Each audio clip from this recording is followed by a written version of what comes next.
Welcome to the Stiff Arm. I'm Ronn, Mexico. Sunday War Room edition of the Stiff Arm. I'm a little late starting in because I figured at this point it doesn't make a difference. But this should be a fantastic matchup today in favor of the Dolphins. This is I'm hoping their slump buster of a game. Just get a fucking win. I mean, it's perfectly set up for you against a franchise that is, I will say, only more inept than the Dolphins is the Cleveland Browns. So this is like the futility bowl, the ineptitude bowl, whatever you want to call it.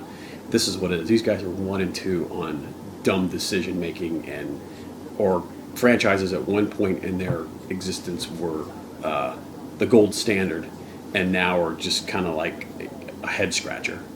So throughout the course of the game, it'll be kind of like pop-up video style. So you'll be getting lots of facts and information and useless shit that you may or may not have known about these one-time decent franchises. All right, first observation I should make is this is the debut of what the Dolphins fought so hard to do, was get their stadium upgraded so they get the Super Bowl. Congratulations, you got it. Watching it like right now, like the field's completely in sunlight, but when they pull the camera back, then you see that tarp they put on there. I'm like, holy shit, it looks pretty cool. But what's the one thing that stands out to me and just it irks me, but fuck it, it's the way it is. Goddamn fucking big ass Hard Rock logo. I'm just like, oh, for Christ's sake, Jesus fucking Christ. But holy fucking shit. Oh. But there is a flag thrown. Dolphins just scored a fucking touchdown. They actually got points off of a turnover. Very rare to see. But again, as predicted, I told you this would be a slump buster of a game. I shouldn't be quite sucking each other's dicks just yet. Oh, holding on the defense, so it's a touchdown. Fuck you, Cleveland. You got your goddamn MMA champion. Enjoy. We're tunnel buddies now with LeBron, Cleveland. So quick update so far. Denver, Cincinnati. I'm already getting fucked by Cincinnati. Baltimore, Jacksonville scoreless. The Dolphins working out for me. Who did I pick? Tennessee, Oakland. I think I took Oakland. Took Oakland. They're down 3-0. Arizona and Buffalo. Wake the fuck up, Arizona. 3-0 Carolina. I think I took Minnesota in this too. I don't know who the fuck I took, to be honest with you. Wait a minute, I have my notes right here. Just look at them. Green Bay's up 7-0 and Giants are up 7-0. And then on the other channel, I would have to flip over and look. But all right, that requires fucking effort. So fine, we'll do that. We'll go to the other Game Mix channel, and because it's so hard just to scroll up and look at this shit. 3rd and fucking 4. Cleveland moving the ball on the Dolphins 20. Let's see if they get their shit together here and shut this shit down and hold these assholes to a field goal. Wheel route out to the fucking running back in the flat. All right, thank Christ. Being the, I'm calling the Ineptitude Bowl. Browns and Dolphins have been playing against one another since the start of the merger, which was the 1970 season. Prior to that, Cleveland was in the NFL, which was a completely separate league from the AFL, which those two leagues got together, chocolate and peanut butter, made a Reese's Cup, turned it into the NFL. So prior to the NFL, Cleveland was in a division called the AA. What the fuck are you doing? Why? Why do you have to do all the French pastry bullshit? Just fuck. Stop pulling this shit. So they were in it was called the AAFC. It was like a predecessor to the AFL. Cleveland just whooped everyone's ass in it. Franchise started in 1946 in that particular conference. The NFL begrudgingly let them come in because the AAFC folded, and Cleveland claimed that they could beat the shit out of anybody, so finally they agreed to let them come in. Cleveland, as a franchise, since I'm guessing the record counts from 50 on, is 508, 457, 13, 16, and 20 in the playoffs. What are they most famous for? Their name and their coach, Paul Brown, innovator. Brought in all kinds of things that they use in current NFL, like transmitters and helmets. This dude was doing this shit back in the 50s. Messenger guards. He also had a lot of Hall of Fame coaches that were his players who went on to become coaches. Don Shula, probably being the biggest name you've ever heard of. Chuck Noll, I never heard of that guy. Weeb Eubank, he's a Jet. Also coached the Colts too. Lou Saban. I really don't know what the hell Lou Saban's for other than yelling, you're killing me, Whitey, you're killing me. But probably one of the biggest names a lot of you know now because of the advent of fantasy football, because his offense is run by so many teams, Bill Walsh, who was the innovator of the West Coast offense. I know there's only so much you can do with brown and orange uniforms, but Jesus Christ, Cleveland, these things are fucking hideous. Get rid of all the words on your uniforms. Just go back to the shit you had last season. Only thing I would get rid of is the fucking... I don't like white face mask, but the brown face mask, just go back to the fucking white one. What you had was it was good. It was simple. There's really nothing else you can fucking do with it. If you win, that would make the uniforms look a lot prettier. I mean, did you put all that shit on there to remind the Browns fans that you were still the Cleveland Browns? I mean, are you saying they're that fucking stupid up there? I mean, why is there so many fucking words all over the jersey? It's like Cleveland. No shit. You're the only ones that look like fucking candy corn. All right, so where was I? So Paul Brown, huge innovator, like I said, West Coast offense, cheap son of a bitch too.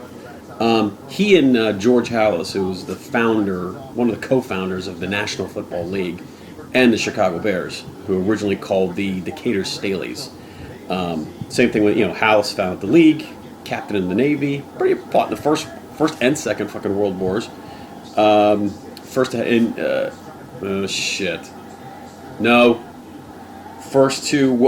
integrate watching game film, put coaches in the press box, and oh fuck you, Rush. What? Let me see. What did he breathe on him? Is he Brady? Okay, status quo, but what did he do? Let me see it. You're not going to show me the evidence, right? Okay, where is he?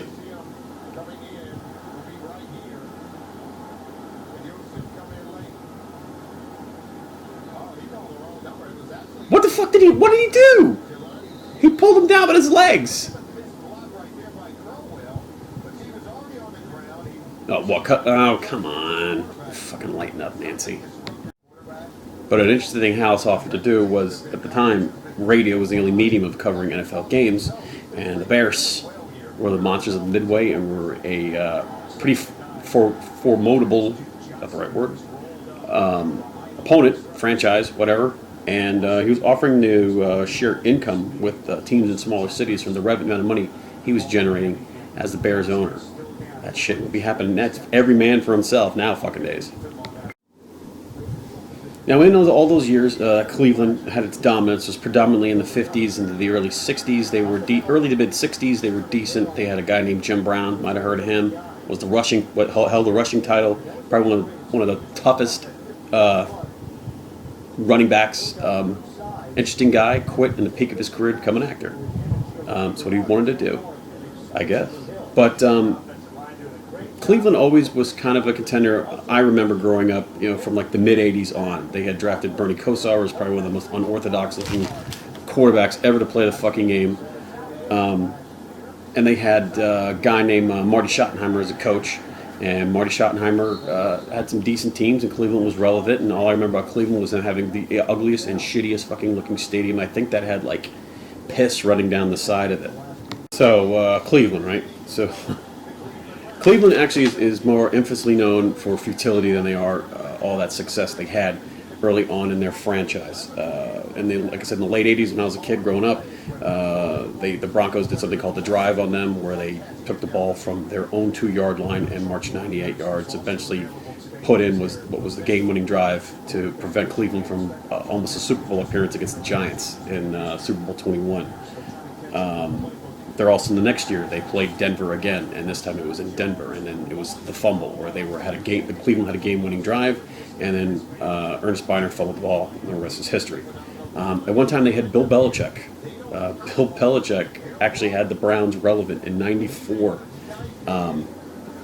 which was their real last season of relevance. They were 11-5. They beat the Patriots in a playoff game, 20-13. And then eventually New England or Cleveland lost to Pittsburgh. Pittsburgh lost to San Diego, and San Diego got crushed by San Francisco. But if you kind of see the Kevin Bacon degrees of separation, they were in decent company at one time. So Cleveland hasn't a playoff win since 1994. Their last playoff appearance was in 2002 wild card game when they lost to Pittsburgh 36-33. Kelly Holcomb was their starting quarterback. Now the Dolphins on the flip side, well, a lot of shit about them. Dolphins been in the NFL 51 seasons since 1966. 429, 337, and 4 is their record. They're 20-20 in the playoffs, 2 Super Bowl appearances, 1 perfect season. Their head coach, Don Shula, has the most wins by a head coach. They arguably had one of the greatest quarterbacks of all time, played in the longest NFL game, and I always felt like 94 was the Dolphins' last season of relevance, but actually it was a little later than that. Finns have had, Cleveland has 0 Super Bowl appearances, forgot to mention that. Dolphins with 5 appearances. Dolphins are ranked 3rd in Super Bowl appearances. They're tied for 5th in Super Bowl wins with 2, and we also have the glorious designation of also being tied for 3rd with Super Bowl losses with 3. I mentioned 94 about the season of relevance for the Dolphins because that was really Dan Marino's last shot where he was really, really still kind of in his prime-ish or coming towards the end of his prime, but he was a big producer. And then after that, Dolphins was Shula's last season, and then in came Jimmy Johnson. And when Johnson got there, and even through the Wanstead administration, I didn't realize Dolphins made the playoffs every year from 97 to 01. Those are probably prime years of me pulling out the majority of my hair and breaking shit over these fucking assholes because it was very frustrating. As a fan, every year the Dolphins would give you blue balls where they would, front half of the season they would do well and come like late October-ish, and then like into November they would start that swoon, and in December they would completely shit the bed, see even after fucking season. In 95, that was Cleveland's last year. Next thing I knew, they moved to Baltimore and they became the Ravens. I don't feel sorry for you Cleveland fans because the NFL gave you a franchise again in 99. So don't cry, what could have, would have, Modell would have stayed the owner and it would have been the same shit, different day. Changes, you still got a fucking team back, so quit crying. Cleveland and Miami both have had the same amount of head coaches, 9. Since 1999, Cleveland has had, I counted 23 on the TV this morning, they said 26. So there's roughly between 23 and 26 starting quarterbacks for the Browns. The Dolphins have 19, plus or minus, let's say 2 or 3. But again, they both these franchises consistent and being inconsistent. They definitely have driven parallel lives. However, Cleveland has I just feel been worse than Miami. But they're just both just bad at drafting free agents, coaching decisions. I don't understand. I can't pinpoint. I can never understand why it's gone this way, and it continues to go this way. It's just, they're almost like the Bermuda, like 2 out of the 3 Bermuda Triangle franchises. We'll just start saying. I had a lot to say about a game that was fucking absolutely useless. I had to do something to keep myself entertained from putting a fucking pistol in my mouth. Anyway, that's part 1. More soon to come. I don't know. We'll see. Probably. So stay tuned. As they say in Belgium, au revoir.